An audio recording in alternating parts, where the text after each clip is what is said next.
Hi everyone, my name is Steph. This is the Novelty Corner and welcome back to my channel. Today I am here to talk to you about why I have been slowly making the switch from my Kindle Paperwhite to my Kobo Libra Colour. Now there's a lot of videos comparing the two devices out on the internet. I'm not actually going to be talking about technical specs and the comparison between both of them. I'll do a little bit of that, but I'm genuinely not going to be talking about why one particular device itself is better than the other.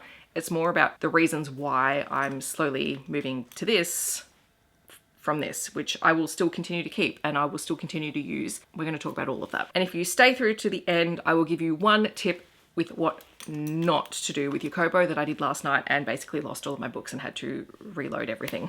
So there will be one very, very specific technical tip at the end. So I've talked about this very generally in a few other videos. I am hoping with my own personal reading, for my own personal sanity, and also just for the fact that I don't have the physical space, to slowly move to fully reading books digitally first before purchase.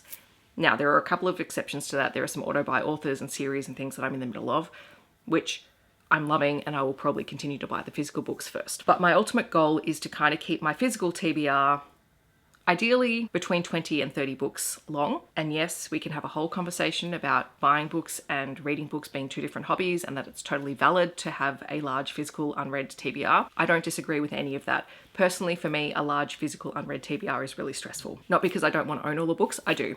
If you let me buy all of the books, I would. That's part of the problem. I also live in a one-bedroom apartment and I have 5 bookshelves, all of which are completely full at the moment. So I've got 2 Kallax bookshelves, which mostly are full of my picture books, and this isn't even including the books at school, of which I have another Kallax bookshelf and then just a standard bookshelf full of kids' books. So I have a lot of books. The having and the wanting of books is not an issue, but the actual physical space and storage is a thing. So I am trying to slowly move to digital only first.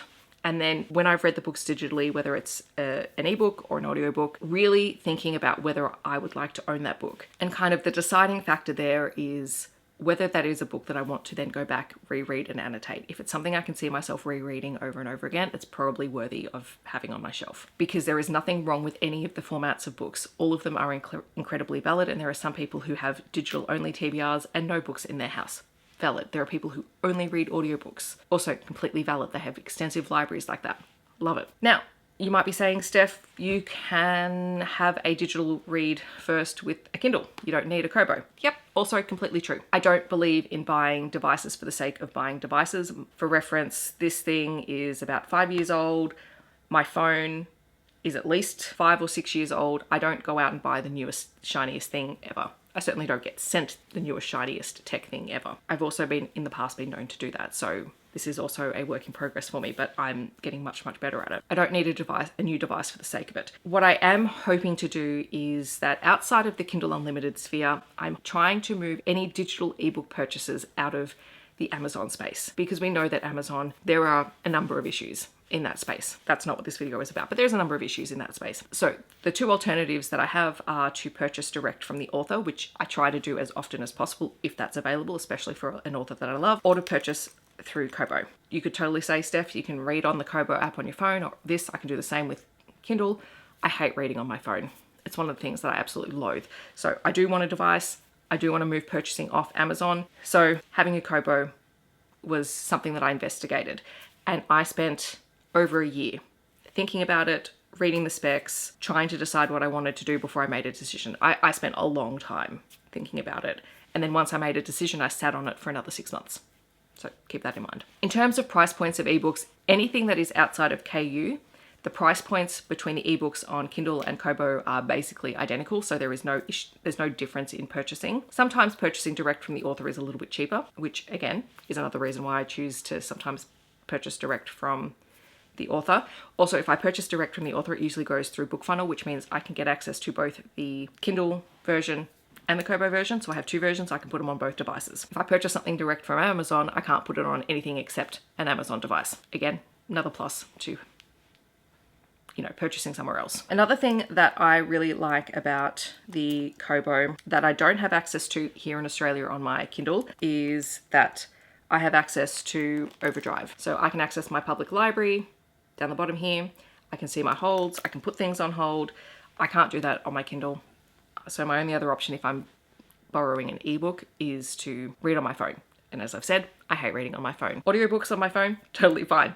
Different thing altogether. If I want to borrow an ebook, I want to have a device that's going to make it easier to read. Ultimately, I went for the Kobo Libra Colour. I like that the covers are in colour. I know you can get Kindle versions with colour covers. I think this one, you know, works for me. I liked that this has a pen for annotating. And while annotating on this is never going to be as smooth or as neat or as nice as annotating physically, it's adequate. Usually all I'm doing is underlining or circling words or highlighting, or occasionally drawing a little picture in the margins, or just writing a 1 or 2 word kind of response. I have done more than that, but for the most part, this functions perfectly fine. It does have a notebook option as well, so there are notebooks where you can make notes. Again, it's not great. This is not designed to replace a writing tablet or a notebook. It is designed to be a convenient on-the-go kind of thing. The pen is great. It feels really nice. It has a good weight to it. Ignore the little dust covers on it. I just put them on there to make it look pretty. I like that with this, you have the option, there's a little button on the side. You click and hold and you highlight, or you just write without holding the button. You have a lot of colors. You can change the color of the highlighter. You can color the change of the pen. All of that I really like. And I've not had an issue with annotating on the Kobo Colour. I have had to kind of modify my physical annotating color code system because I don't have as many colors available to me on the device. But again, I just used a notebook and made a note of that so I don't forget. And I've enjoyed the process so far. It's kind of fun. I also like that it has buttons to click. I like a button. It's a good fidget tool. What can I say? Another thing I quite like is that the color on this seems to be quite good. It shows up really nicely on camera, which is something that, I mean, obviously this doesn't do. This is just a Paperwhite. I think it's a 10th generation. Like, I have a strapsicle strap on this to hold. The Kobo, I don't need anything else to hold it. It has a little lip. I don't know if this side kind of comes up a little bit, so it's really nice to hold. I just hold it in the corner and it works. At the moment I have a clear cover on it that I have decorated, but I also have the folio cover, which is actually, this is what I started with, and I've only recently got a clear cover. The clear cover will be for home because I like the pen attaches to the side, but if I throw that into a bag, it's going to go flying, whereas this, it has a little spot for the pen and it's contained. So this will be my travel case and this will be my home case. And because of this, I can, you know, cut out different scrapbooking paper, which is what I've done here, and stick stickers on it, and then we're good.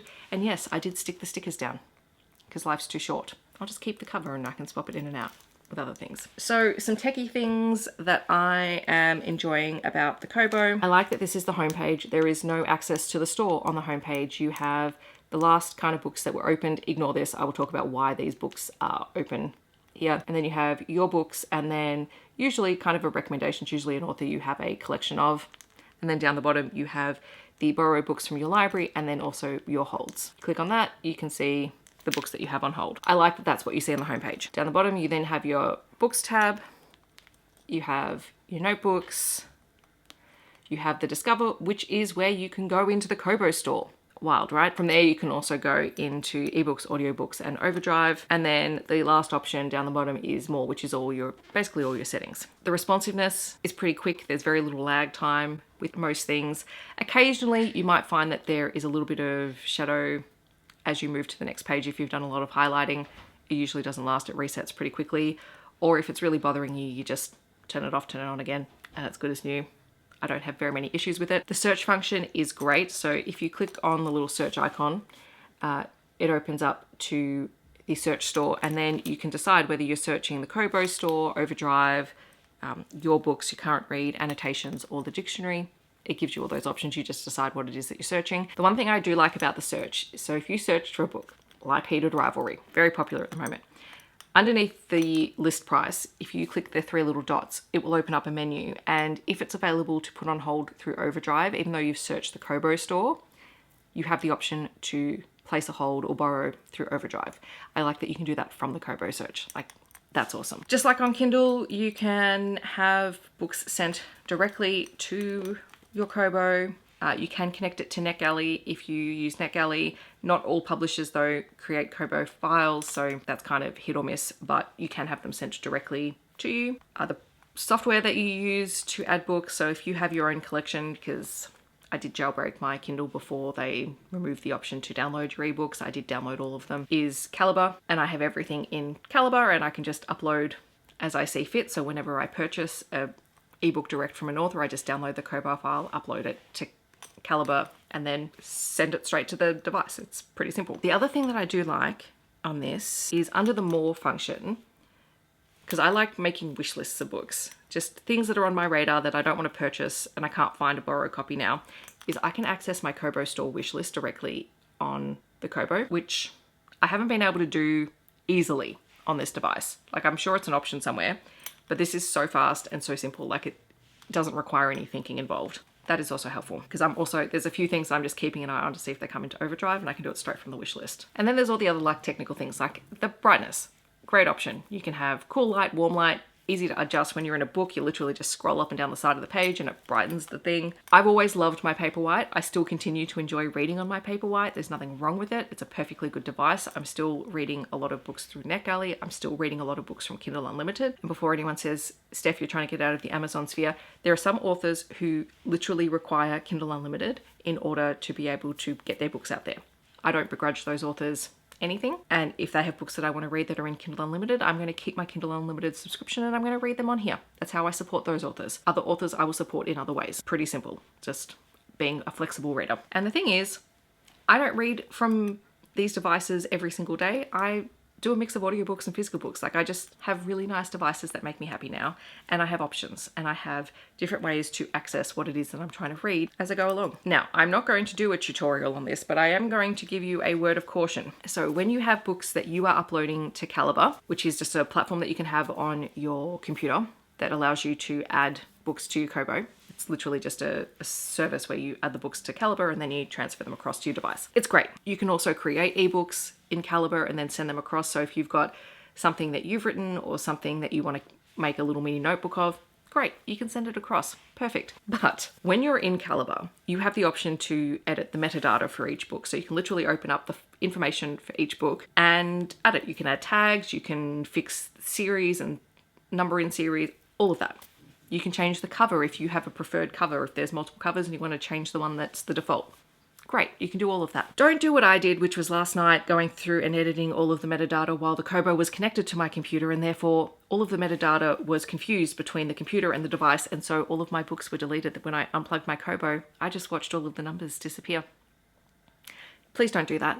That was not a fun time. It was a very easy fix, but I did have to go through and reset my device to its factory settings. So I had to do a hard reset, sign back into overdrive, and then I could transfer all the books across. It wasn't a massive deal, but it was kind of a silly little mistake that I didn't think of because I hadn't done it before like that. Normally I edit the metadata and then I connect the device. So just don't be like me.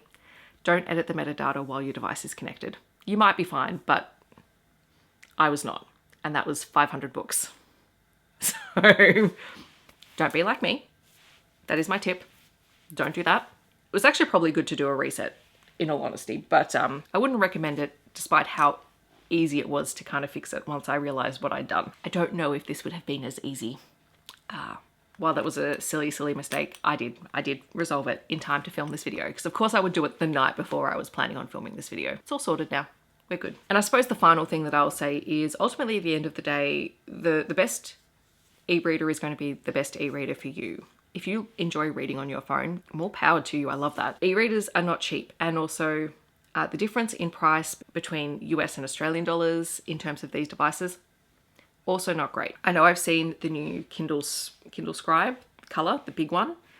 You know, we're not getting that in Australia for another 6 months, and that thing's going to be like $700. There is absolutely no point. Like, maybe there's more surface area for annotating or whatever. I mean, I think it's giant. I don't actually like the look of it from what I've seen from people's reviews, but also the price point for that is not useful for me. So the Kobo Libra Colour 2 here in Australia is about $350.